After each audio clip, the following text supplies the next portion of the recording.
আসসালামু আলাইকুম রহমতুল্লাহি ওয়া বারাকাতুহু। ইন্নাল হামদালিল্লাহি নাহমাদুহু ওয়া নাস্তাঈনুহু ওয়া নাস্তাগফিরুহু ওয়া নু'মিনু বিহি ওয়া নাতাওয়াক্কালু আলাইহি ওয়া নাউযু বিল্লাহি মিনাশ শুরুরি আনফুসিনা ওয়া মিন সাইয়্যাতি আ'মালিনা মান ইয়াহদিহিল্লাহু ফালা মুদিল্লা লাহু ওয়া মান ইদ্লিল ফালা হাদিয়া লাহু ওয়া আশহাদু লা ইলাহা ইল্লাল্লাহু ওয়াহদাহু লা শারীকা লাহু ওয়া আশহাদু আন্না মুহাম্মাদান আবদুহু ওয়া রাসূলুহু আরসালাহু বিল হাক্কি বাশশিরুন নাসিরা আম্মা বা'দু ফা ইন্না খায়রাল হাদিসি কিতাবুল্লাহ ওয়া খায়রুল হাদি হাদি মুহাম্মদ সাল্লাল্লাহু আলাইহি ওয়াসাল্লাম ওয়া শাররুল উমুরি মুহদাসাতুহা ওয়া কুল্লু মুহদাসাতিন বিদআহ ওয়া কুল্লু বিদআতিন সালালাহ ওয়া কুল্লু সালাতিন ফিন্নার। আউযু বিল্লাহি মিনাশ শাইতানির রাজিম। বিসমিল্লাহির রহমানির রহিম। ওয়াইলুল লিল মুতাফফিফিন আল্লাযীনা ইযা তাআলু আলান নাসি ইস্তাউফুন।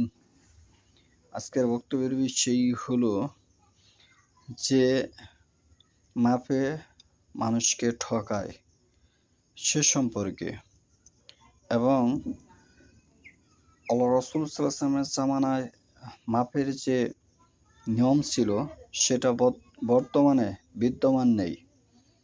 সে হিসেবে আমরা ৯৯৯ জন মানুষ চোর হিসেবে দায়বদ্ধ হয়ে যাব যদি আমরা ইসলাম ধর্মের সে মাপ বাস্তবায়ন না করতে পারি, যদি সেটি কোরআন সুন্নাহ মোতাবেক না হয়। আমরা ব্যবসায়ী যারা আছি তারা অনেক খাতিরে চলমান মাপের ভিতরেও কিন্তু অনেকে চোরামি করে থাকি, কিন্তু এখানে বলা হয়েছে অনেকে করে থাকে, কিন্তু এখানে বলা হয়নি যে আপনি চুরি করছেন, এটা বলা হয়নি। যে চুরি করে তাকে কিন্তু এই কথাটা বলা হচ্ছে। যেমন সমাজে ভালো মন্দ দু ধরনের লোকই আছে। আমি কিন্তু ঢালাওভাবে সকলকে বলিনি যে চুরি করে এরকম লোক আছে, মাফে মানুষকে ঠকায়, চুরি করে, এরকম লোক আছে। এখানে তাদের কথাই বলা হচ্ছে। আমি যে আয়াতটা তেলাওয়াত করেছি সূরা মুতাফফিফিন, আয়াত নম্বর হয়েছে সূরা হয়েছে ৮৩, আয়াত নম্বর হয়েছে ১ থেকে ২। দুর্ভোগ মাপে কম দানকারীর জন্য তারা ধ্বংস। ওয়াইলুল লিল মুতাফফিফিন। ২ নম্বরে আল্লাহ বলতেছে আল্লাযীনা যারা ইযা তাআলু আলান নাসি ইস্তাউফুন, যা লোকদের কাছ থেকে মেপে নেওয়ার সময় পূর্ণ মাত্রায় নাই। তাহলে এই বিষয়ে আমরা এখন হাদিসে যাব। বর্তমানের প্রেক্ষাপটের মাপ এবং রাসূলুল্লাহ সাল্লাল্লাহু আলাইহি ওয়াসাল্লামের জামানায় যে কী ধরনের মাপ ছিল সেটা এখানে আমরা উপস্থাপন করব। রাসূলুল্লাহ সাল্লাল্লাহু আলাইহি ওয়াসাল্লামের এক মুদ্দ ৬২৫ গ্রাম পানি দিয়ে উযু করতেন।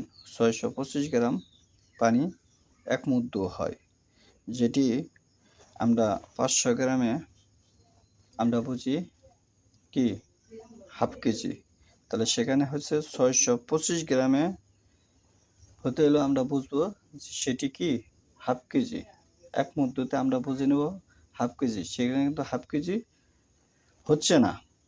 এবং ১০০০ গ্রাম হলে তা না আমরা বুঝতাম যে এক মুদ্দ। এটা কিন্তু কোনো মাপের সাথে, এই মাপের সাথে সে মাপের কোনো সম্পর্ক নেই।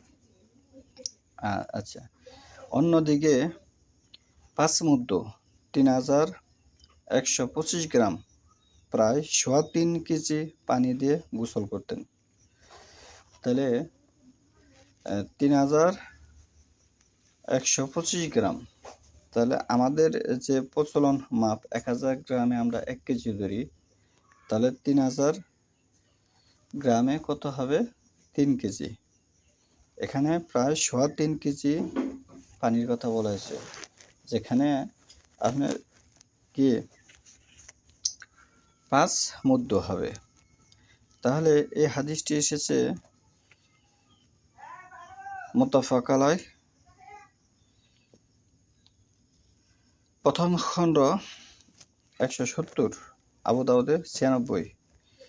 তাহলে এখানে চার মধ্যে এক চা হয়, চার মধ্যে কি হয়, এক চা হয়।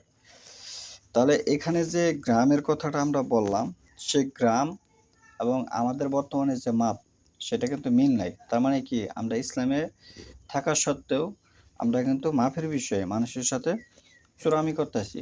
আর যে কারো মাল আত্মসাৎ করে চুরি করে সে ব্যক্তি কিন্তু কি জান্নাতে যাবে না। সে সাহাবী হলেও সে কি জান্নাতে যাবে না। আল্লাহ রাসূল সাল্লাল্লাহু আলাইহি ওয়াসাল্লাম নিষেধ করেছেন। তার একজন খাদিম ছিল, তার নাম মিদাম।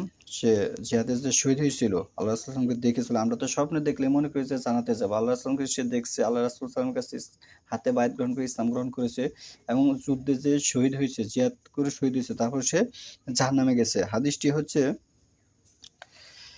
মুত্তাফাক আলাইহ ৩৯৯৭ জিহাদ অধ্যায়।